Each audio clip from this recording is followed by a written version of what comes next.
Hello and welcome to Orbiting Brick. Today's video is a recreation of a cancelled project, specifically the RN2. This was a interesting idea, where first of all you can see it's R7 derived, and it has 6 boosters instead of 4. Also, other details you might notice is that the core and boosters are stretched, and that you might notice something's a bit off about that fairing. It's still the normal Soyuz launch escape system. You can see we still have 3 Kerbals aboard. And so, what this is, was going into the 1960s, the possibility of nuclear thermal rocket engines was being considered, and well, the Soviets were developing their own nuclear thermal rocket engines.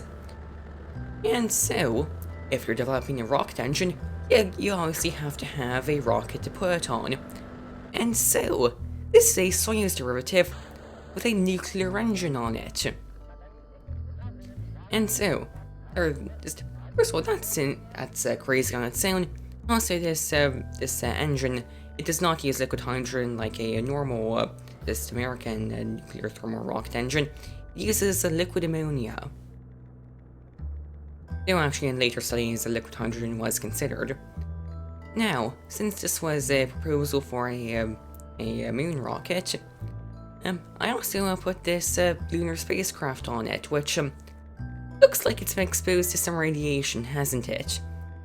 Basically, I was extremely concerned about the payload to orbit, because I'm using an American engine as a stand-in because no one has replicated the Soviet nuclear engines in KSP, as far as I know, and just the stats aren't correct for this application, and so the thrust-to-weight ratio and payload to orbit and just many things that are essential for getting stuff to space is significantly worse on this.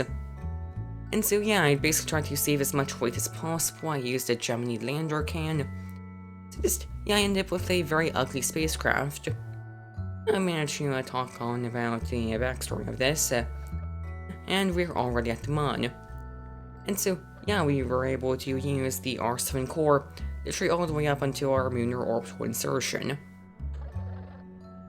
I believe that that tankage provides enough protection from any potential radiation from the reactor.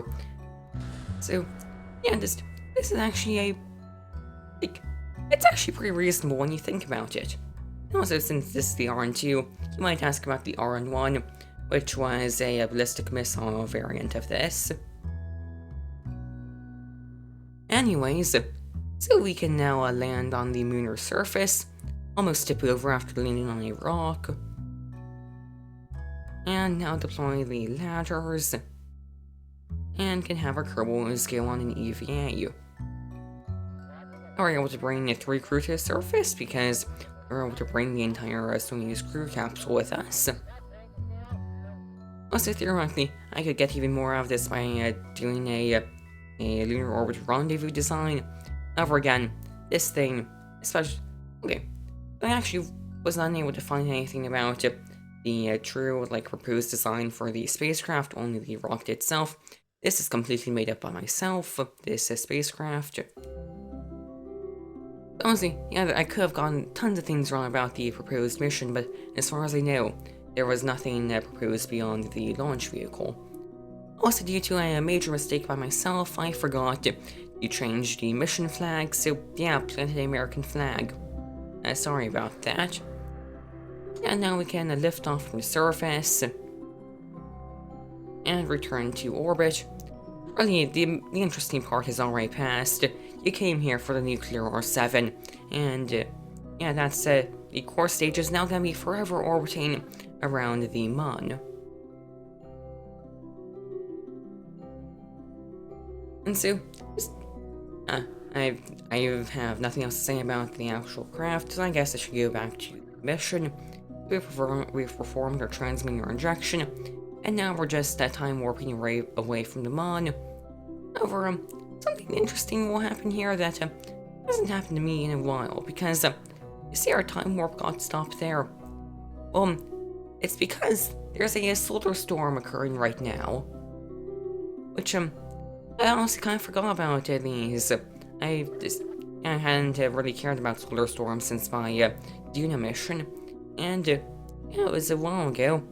Yeah, that happened, and it gave the crew a unhealthy dose of radiation.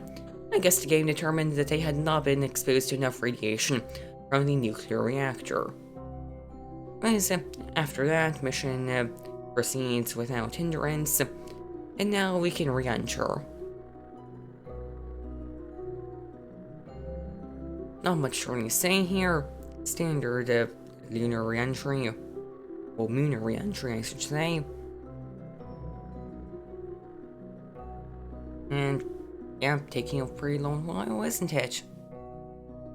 Yeah, plasma has cleared, and pretty soon it should be safe to deploy the parachute.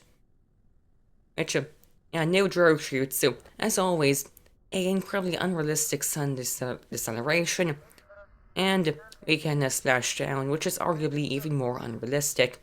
Yeah, I didn't check where we were landing. Yeah, I want to thank you for watching. Please like and subscribe, and goodbye.